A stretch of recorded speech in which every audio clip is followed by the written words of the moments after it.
सही, मुझे क्या बताऊं, तेरे बगैर ना मेरी क्या हालत हो गई है घर में। अरे खाना बनाती हूँ ना तो कभी दादा को मेरा खाना पसंद नहीं आता, तो कभी अप्पा को मेरा गाना पसंद नहीं आता।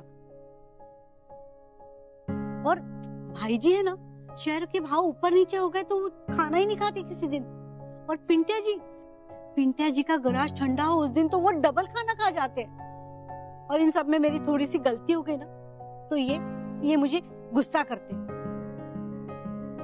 और इन सब कामों में अगर मैं बिल्लू को फोन करना थोड़ा भूल जाऊं ना तो वो भी नखरे दिखाता है। हाँ भाई गॉड से इन सारे ब्रह्मों को ना एक साथ हैंडल करना मेरे बस की बात नहीं है।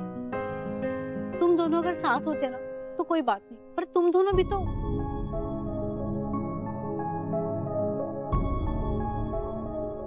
एक मिनट, मैं तुम्हारे साथ क्या कर रही हूँ, मैं बस आती हूँ। हाँ नहीं थाम ना गुल्लू, थाम। सही, जब से आदि को होश आया है ना तुम दोनों ने ढंग से एक दूसरे से बात भी नहीं की है। मेरा काम है वो थोड़ा निपटा लेती हूँ, तब तक तुम दोनों ढेर सारी बातें कर लेना। तुम कहो तो जाते जाते door pay do not disturb का बोर्ड लगा दो।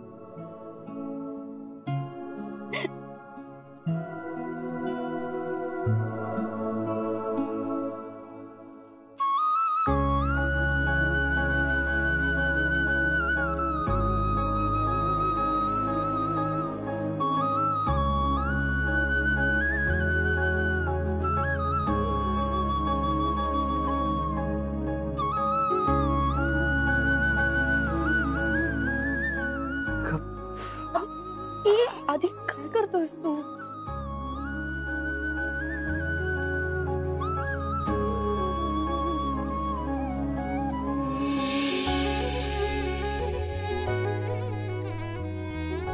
काय कसे अगं आत्ता मला काहीही होत नाहीये. ते आत्ता काही होत नाहीये ना, याच्या आधीचं काय? आधी तुला काही झालं असतं तर माझं काय झालं असतं असा विचार तरी केलायस का रे? तुला म्हटलं होतं ना मी कुठली रिस्क घेऊ नकोस, तरी तू माझं ऐकलं नाही. सॉरी. मला सॉरी नकोय,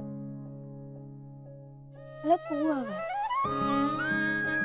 तर ना याच्या पुढे मी तुला कधी काही होऊ देणार नाही. आणि तुझ्यावरच्या माणसाने हल्ला केला होता ना त्याला तर अजिबात सोडणार नाही.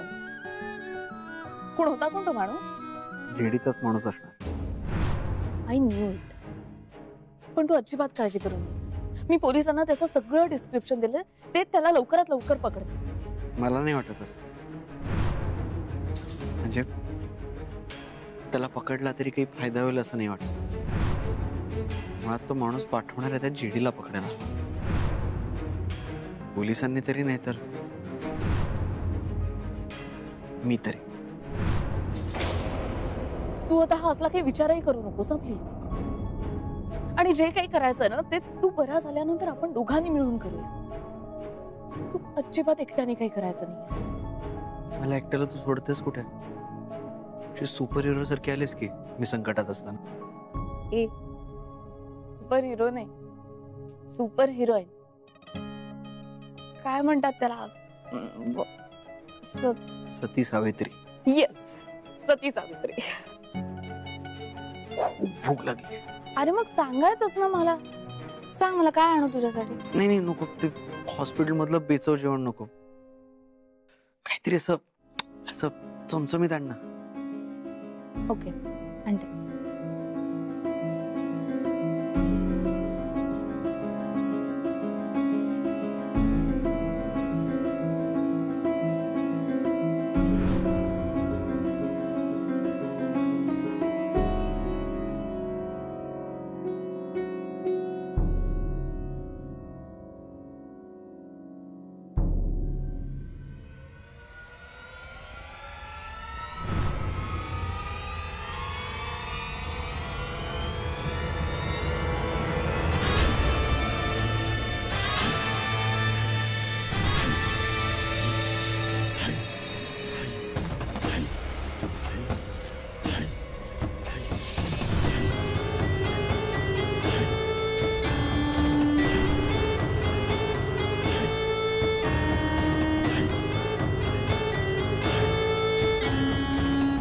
हॉस्पिटलला जायचंय ना, की जाऊ मी एकटा? किती वेळ? आलो आलो, हे काय तयारच होतो तो. तयार कसले होत आहे आणि बाकीचे कुठे? अरे मी डबा भरत होतो. पण भेंडीची भाजी केली आहेस ना? नाही, आदित्याला खूप आवडते रे. हो भाजी केली आहे, पण त्याला जर पोळी भाजी जात नसेल तर बरोबर तूप घातलेली मऊ खिमटी पण घेतली. बरं, पैशाचं काय? नाही नाही, म्हणजे माझ्याकडे जेवढे होते तेवढे मी घेतलेले आहेतच, पण अशा वेळी किती पैसे लागतात काय सांगता येत नाही. नाही नाही, तुम्ही काळजी करू नका. गॅरेज मध्ये होते थोडेसे, मी घेऊन आलोय आणि वाटलं तर बँकेतनं काढू. पण म्हणजे पिंटे तू हॉस्पिटलला नव्हतास? नाही, मला असं वाटलं की आपण एकत्रच जाऊयात ना सगळे. अरे तिकडे आदित्य बरोबर सई एकटी नसेल का आता? अरे सई बरोबर गुल्लू आहे ना. बंधू गुल्लू काय, अशा वेळी आपल्या चौघांपैकी कुणीतरी एक त्याच्याबरोबर 24 तास हवा.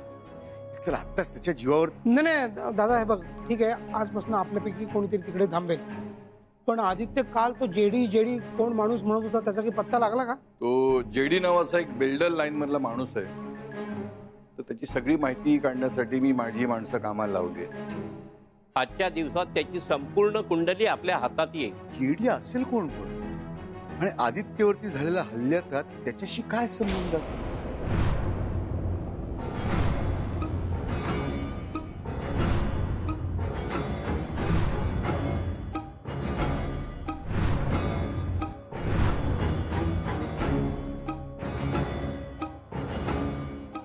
अरे अरे अरे अरे अरे अरे, आदित्य की झोप झोपलाय तू, आणि झोपेत माझा गेम करायची स्वप्न बघतो काय लबाड. पण ठीक आहे, मी काय तुझी झोपमोड करणार नाही, उलट तुला तुझं स्वप्न पुरं करायला मदतच करणार मी. कारण आता मी तुला कायमचा झोपवणार आहे.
माणसाला बघा, माणसाला दाढीवाला माणूस.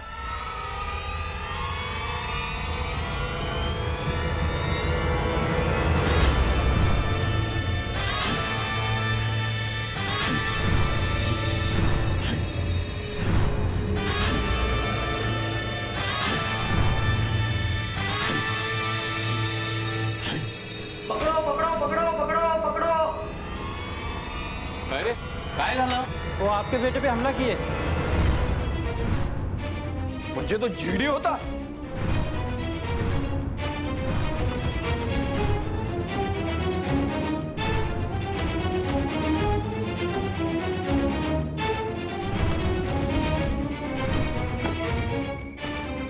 आज वाचलास तू आदित्य केचप, पण परत वाचणार नाहीस. तुझा श्वास थांबत नाही तोपर्यंत मी पण थांबणार नाही.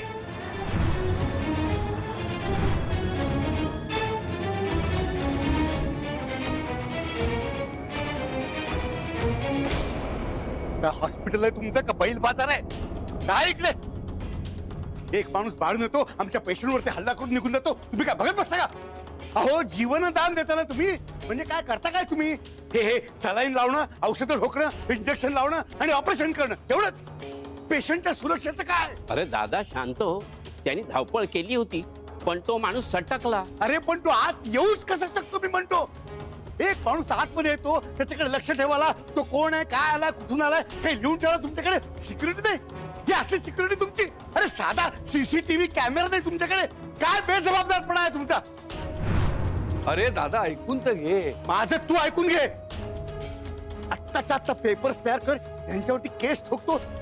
यांच्या हॉस्पिटलचं लायसन्स जात ना तोपर्यंत माझा जीव काही शांत होणार नाही. दादा मामा अरे हे जर आती नाही का होत? अरे हे आधी नाहीये. तुझ्या जीवाचं जर का काही कमी जास्त झालं असतं ना तर तुमचं हॉस्पिटल पेटवून दिलं असतं मी. अरे मामा पण हे असलं काहीतरी होईल आपलं कुणालाही वाटलं होतं का? पण मला तशी भीती वाटत होती ना. मी तुला इथे एकट्याला सोडून जायलाच नको होती. तुला आता इथून डिस्चार्ज मिळेपर्यंत मी कुठेही जाणार नाही, मी इथेच थांबणार. अगं पण सई तू इथे असतीस तर काय झालं असतं? त्याच्यावरती हल्ला झाला असता तसा तुझ्यावरती हल्ला झाला असता. ते काय ताबडतोब आत्ताच्या आत्ता पोलिसांना बोलवा. तुमच्या हातात हातकड्या ठोकल्याशिवाय माझ्या जीवाला चैन नाही पडणार. दादा थांब आता. तुम्हाला काही तुमच्या भाच्याची काळजी आहे की नाही? अरे काळजी आहे रे, पण या स्टाफवर ओरडून काही होणार नाही इतपत कळण्यात अक्कल आहे आम्हाला. ए भाई तू दादाची अक्कल काढू नको काय? मग तुझी अक्कल काढू? नाही तू तुझी अक्कल पाजळ ना, म्हणजे आमच्यासारख्या मूर्ख लोकांच्या डोक्यामध्ये काहीतरी प्रकाश पडेल, ज्ञान मिळेल आम्हाला. दादा उगाच आवाज चढून तमाशा करू नकोस. मी मला काय वाटतं ते करेन. अरे मग कर ना. अरे मग तुम्ही पहिलं काहीतरी करा ना, नुसतं बोलता काय? अरे गप्पा बसा. हे बघा, तुम्हा सगळ्यांना जर माझ्यासाठी काही करायचं असेल ना तर प्लीज थोडा वेळ शांत बसा. हॉस्पिटलमध्ये होता, केवढा गोंगाट लावलाय, त्यात ICU आहे. एक काम करा तुम्ही प्लीज, सगळं बाहेर जाऊन बोला. जरा मला शांत बसू द्या, मला जरा आराम करू द्या प्लीज.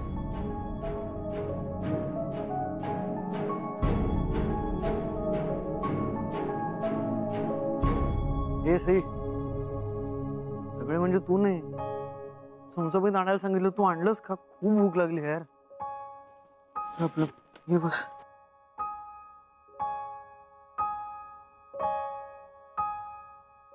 तो मगाशी आलेला माणूस स्वतः जेडी होता. काय? ओळखला मी त्याला. मला कळतच नाहीये तो इतका हात धुवून माझ्या मागे का लागलाय. आधी तुला त्याच्याबद्दलची कुठली खूप महत्वाची गोष्ट कळली आहे का? किंवा त्याचं कुठलं टॉप सिक्रेट माहिती आहे का तुला? सई खरं तर मला काहीच धड कळलं नाही, पण मला काहीतरी कळलं याची भीती त्याला वाटते. हे नक्की आपण पोलिसात जाऊया का? गेलो होतो ना, काय फरक पडला? अरे पण मग करायचं काय आपण? त्या जेडी सारख्या माणसाविरोधात आपण नक्की काय करू शकतो मला खरंच माहित नाही. पण मामा नक्कीच काही नाही करू शकत. आता जे सगळं करतायत ते फक्त माझ्या काळजीपोटी, माझ्या प्रेमापोटी आलेला जोश आहे. आता त्यांच्या ह्या वयात ह्या असल्या गोष्टींसमोर ते अगदीच बिचारे आहेत ग. काय आपण दिसायला म्हातारे कोतारे आणि बिचारे कसेही दिसत असलो ना तरी आपण कोण आहोत, काय करू शकतो याची आदित्यलाही कल्पना नाही. ब्रह्म्य होता मी. शांत आहोत तोपर्यंत ठीक आहे, पण जर का चिडलो ना तर ब्रह्म राक्षसाला सुद्धा आडवा करू. नाही आणि आता बास झालं. आपल्या नाकाखाली 2दा आदित्यवर हल्ला झालाय. आता वेळ आली आहे साधेपणाचा पोशाख उतरवून चिलखत घालण्याची. आदित्यवर हल्ला करणाऱ्यालाही कळलं पाहिजे की आदित्य एकटा नाही. आदित्यचे 4 मामा त्याच्या बरोबर आहेत, जे भाच्याच्या जीवासाठी दुसऱ्या कोणाचा जीव पण घेऊ शकतात. येत्या 24 तासात आपल्याला जेडीची संपूर्ण माहिती मिळेल. पण माझी खात्री आहे हा जेडी आणि जयवंत देसाई यांच्यामध्ये काहीतरी संबंध आहे. इनफॅक्ट हा जेडी म्हणजे जयवंत देसाई आहे. तुझी जर खात्री असेल की जर तो तोच आहे आणि तो जर परत आला असेल तर 20 वर्षापूर्वी आपण त्याचा चेहरा बघितलाय, त्याला आपण शोधून काढू, त्याच्या उरावर बसवून त्याला ठेचून. नाही, आपल्याला आदित्यला आधी सेफ करावं लागेल, कारण आदित्य या हॉस्पिटलमध्ये सेफ नाही ह्याची आपल्याला खात्री आहे. Doctor 1 minute. डॉक्टर आदित्य जर बरा असेल तर त्याला डिस्चार्ज कधी मिळेल, कधी घेऊन जाऊ आम्ही त्याला? हे बघा, तब्येत बरी जरी असली तरी काळजी घ्यावी लागणार आहे. जखम ओली आहे, सेप्टिक होणार नाही हे पाहावं लागणार आहे.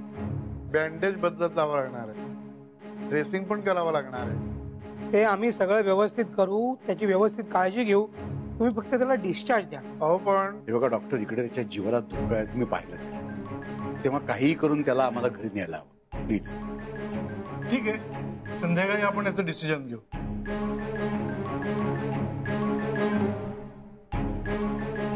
डॉक्टरांचा काय निर्णय व्हायचा होऊ दे, पण संध्याकाळपर्यंत आपण आदित्यला घरी घेऊन जायचं एवढं नक्की. चला तयार लावूया. मी फिल्टरला फोन करून काहीतरी जुगाड करायला सांगतो. त्याचा वॉर्ड बॉय मित्र आहे, त्याला सांगून हॉस्पिटलमधनं बऱ्याचशा वस्तू घरी मागवून घेऊयात. आणि गुल्लू नर्स आहे, तिला आदित्यची खोली सेट करायला सांग. हे उत्तर काय आहे, आता आदित्य जोपर्यंत इकडे आहे तोपर्यंत आपल्यापैकी कोणीतरी त्याच्या बरोबर थांबणं गरजेचं आहे. एक काम करतो, मी आणि पिंटे इकडे त्याच्या बरोबर थांबतो. बंधू, तू घरी जाऊन सगळी तयारी कर. भाई, तू पोलीस स्टेशनला जाऊन ये. हो हो, जावंच लागेल, कारण ही पोलीस केस असून सुद्धा इथे चौकशीला कोणीच आलं नाही आणि का आलं नाही हे बघावं लागेल. शिवाय कंप्लेंट सुद्धा रजिस्टर करावी लागेल. ठीक आहे, तेव्हा आज संध्याकाळपर्यंत आदित्यला आपण वसंत स्मृतीमध्ये घेऊन जायचं हे नक्की. एक प्रश्न आहे, आपण एवढं सगळं म्हणतोय पण आदित्य घरी येईल का? नाही, मी बोलतो ना त्याच्याशी, तो नक्की ऐकेल माझं. नाही, मी परत येणार नाही. हे बघ आदित्य, तुझ्यामध्ये आणि माझ्यामध्ये जे हेवे दावे आहेत, जे वादविवाद आहेत, ते तू विसरून जा असं मी तुला सांगत नाही. ते थोडा वेळ बाजूला ठेव आणि आम्ही काय म्हणतोय ते ऐक. ऐकतो हे काय ऐकतोच आहे. वसंत स्मृतीत परत येण्या न येण्याचा निर्णय माझा मलाच घ्यायचा आहे. रादर तो ऑलरेडी मी घेतलाय न येण्याचा. बघ आदित्य, तुझ्या जीवाला खरंच धोका आहे. असेल? नाही असेल नाही, आहे. ठीक आहे, आहे. मग अशा परिस्थितीत आम्ही तुला आमच्यापासून दूर नाही ठेवू शकत. परिस्थिती कधी ना कधी बदलेलच की रे मामा. हा, मग ती बदलली की तू परत घराबाहेर निघून जा. पुन्हा बाहेर जायचं असेल तर मग आता कशाला येऊ? नाही, तसं नाही. तू ये ना तिकडेच, ये कायमचा. म्हणजे असं कामापुरतं बाहेर जाणं वगैरे ठीक आहे, पण तू कायमचं तिकडेच राहा. नाही, ते मला नाही जमणार. एक मिनिट बघ पिंटे, तू तुला शब्दात पकडतोय, तुझ्या साधेपणाचा फायदा घेतो, पण मी त्याच्या शब्दात अडकणार नाही. इकडनं आदित्य सरळ आपल्या घरी येणार हे ठरलं. आता माझे निर्णय तू नाही घेऊ शकत दादा. मी घेणार आहे. तुझं मत नाही ऐकता, तुला कोणताही पर्याय न देता तुझ्या वतीने मी निर्णय घेणार आहे. काय करशील? हट्टीपणा तोच, एकेखोरपणा तोच, वागणं बोलणंही अजून तसंच्या तसं. तू तरी कुठे बदलला आहेस? मग कशाला नेतोयस मला घरी परत? स्वतःला त्रास करून गेला. कारण तुला इकडे हे असं बघून मला जास्त त्रास होतो म्हणून. तू घरी आलास तर आमच्या डोळ्यासमोर असशील, तुझी काळजी आम्हाला घेता येईल आणि तुझा जीव वाचवता येईल आम्हाला. सॉरी दादा मामा, तुझा एक शब्द मनावर घेतला मी. आता तू शब्द फिरवणार असलास तरी मी मागे फिरणार नाही. हे बघ, तू एवढं जे सोपं समजतोय ना, तेवढं सोपं साधं काही नाहीये. हा जो माणूस आहे ना जेडी, हा महाभयंकर आहे. अरे ह्याच्या आधी सुद्धा. मामा, हा जेडी कोण आहे त्याच्याबद्दल तुम्हाला काय माहिती आहे? आम्हाला फक्त एवढं माहिती आहे की आम्हाला तुझी काळजी घेतली पाहिजे आणि तुला संकटापासून वाचवणं हे आमचं काम आहे. असेल कदाचित, पण हा जेडी, त्याच्यामुळे आलेलं संकट हे माझं पर्सनल आहे, माझं खाजगी. त्यात तुम्ही मध्ये पडू नका असं मला वाटतं. माझं पर्सनल, खाजगी? अरे असं आपल्यामध्ये काही तुझं माझं असं काही नसतं. पर्सनल काही नसतं. हे बघ, आपण वेगळे झालेलो असतो ना तरी मनाने वेगळे झालेलो नाही आहोत. नाहीतर मग असं वाद घालायला एकमेकांची तोंड तरी बघितली असती का? बाकी सगळं जाऊ दे, पण तुझ्या आईला, बंधूला दिलेल्या शब्दाचा तरी मान राख. अरे आम्हाला आमचं वचन पूर्ण करू दे आदित्य. मला हे इमोशनल गोष्टींमध्ये अडकायचं नाहीये. प्रॅक्टिकली विचार करायचा आहे, मनाने नाही मेंदूनं विचार करावा, त्यानंच माणूस पुढे जातो असं तू शिकवलंयस मामा. मग आता तूही तसंच वाग. मी आत्ता वसंत स्मृतीमध्ये नाही येणार म्हणजे नाही येणार.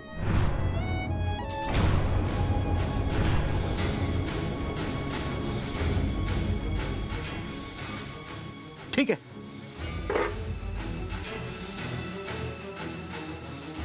तरीही मी तुला एकट्याला सोडणार नाहीये. आणि तरीही मी वसंत स्मृतीत परत येणार नाहीये.